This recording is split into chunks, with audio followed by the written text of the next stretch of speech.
Arc Raiders has a bit of an identity problem right now. On one side, you got players treating it like it's a hardcore PvP arena, and on the other side, you've got the devs literally saying this game is not about shooting other players. Now, for the record, I like PvP. I enjoy getting into fights. Thank you, boys.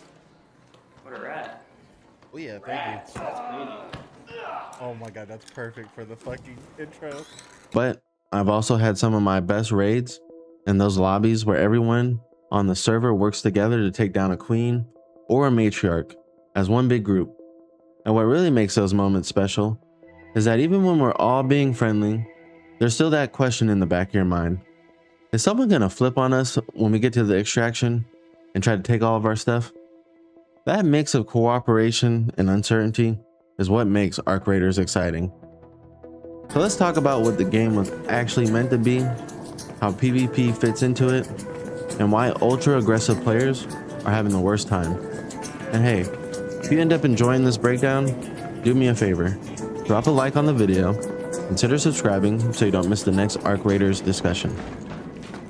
So Arc Raiders started out as a pure PvE co-op survival game. That's straight from the devs and the CEO.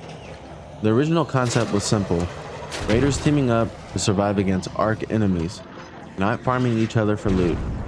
The world, the pacing, the audio, the encounters, all of that was designed for cooperation first, not sweaty duels on site. Later on, they added PvP because the game felt like it was missing danger. Once they threw other players into the mix as a possibility, everything got more tense and more interesting. Suddenly, you're not just worried about robots and storms, you're worried about the other squad on the other side of the map who might help you or they might kill you.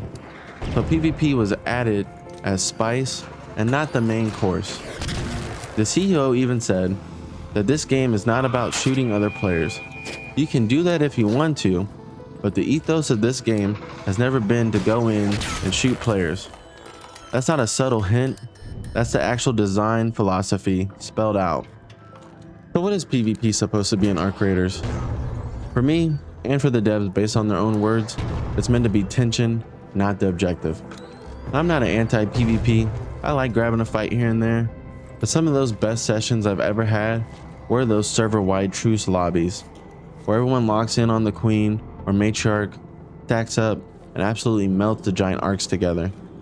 You've got squads you don't even know working side by side, calling out, helping each other by defibbing, doing actual PvE content as a community. And even in those lobbies, the tension never really goes away.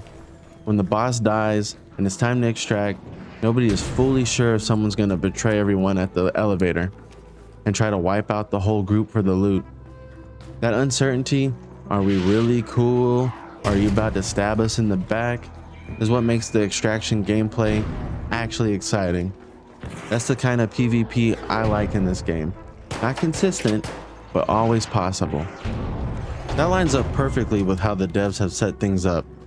There's no PvP leaderboards, no kill streak grinds as the main attraction, and they've even talked about removing features that ask you to shoot other raiders, because they don't want this game pushing you into a PvP as a goal. So PvP isn't the problem. The problem is when people act like PvP should be the only thing that matters. Now, here's where it gets interesting. Aggression-based matchmaking, and how the game quietly handles ultra-aggressive players. From recent videos, articles, and community feedback, a pattern is showing up.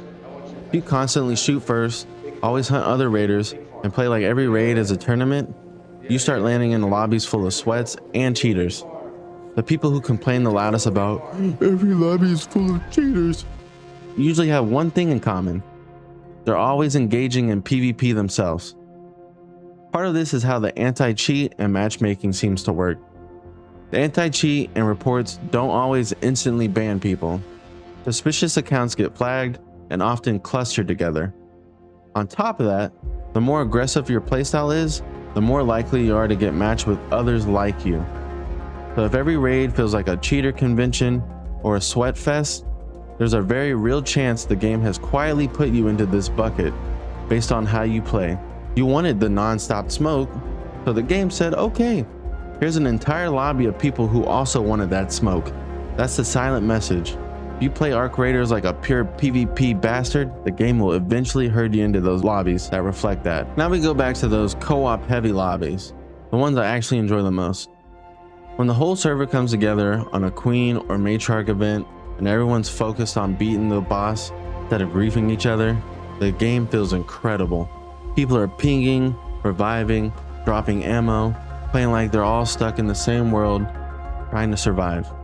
But even then, the threat of PvP is still there in the background, and that's what makes it powerful. You're working together, but you never feel fully relaxed. At Extraction, everyone's watching everyone. Is this guy really friendly?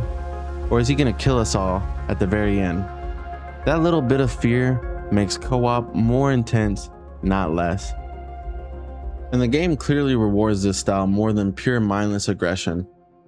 Social play, helping others, and emoting tends to give you smoother, more enjoyable lobbies. Defaulting for bullets for every person you run across tends to push you into more punishing, more frustrating lobbies over time.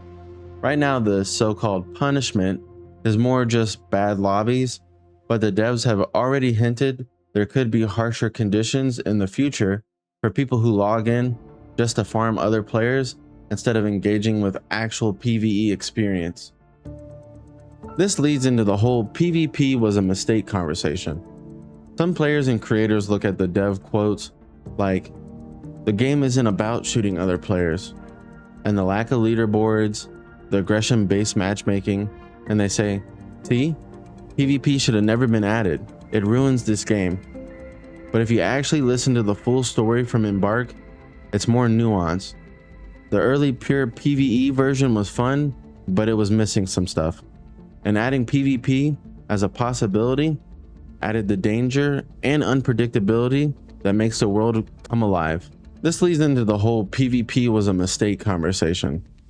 Some players and creators look at the devs quote like, the game isn't about shooting other players, and the lack of leaderboards, the aggression-based matchmaking, and they say, see, PvP should have never been added. It ruins this game. But if you actually listen to the full story from Embark, it's more nuanced. The early pure PvE version was fun, but it clearly missed something. And adding PvP as a possibility added the danger and the unpredictability that makes this world come alive. Take PvP out completely and you lose that edge. Make it PvP-Frst and you destroy the co-op vibe. That makes those big community moments so good. So here's the bottom line. Arc Raiders works best when it's co-op at the core with PvP as a threat, not a lifestyle. If you play like every raid is a ranked match, the game will eventually put you into lobbies full of people who play exactly like that. And a lot of them might be cheating. If you play like it's a survival game where raiders can be allies and potentially enemies, you get the best version of Arc Raiders. Huge community fights against bosses, suspense extractions, and just enough danger for other players to keep on edge without turning every match into a sweat fest. PvP isn't the mistake here. The real mistake is ignoring that this is a PvE-Frst game where PvP is spice on top, not the whole meal. And if you want more breakdowns like this, diving into the design, the drama, and the mindset behind games like Arc Raiders, make sure you leave a like, drop your thoughts in the comments, and subscribe to the channel so you don't miss the next one.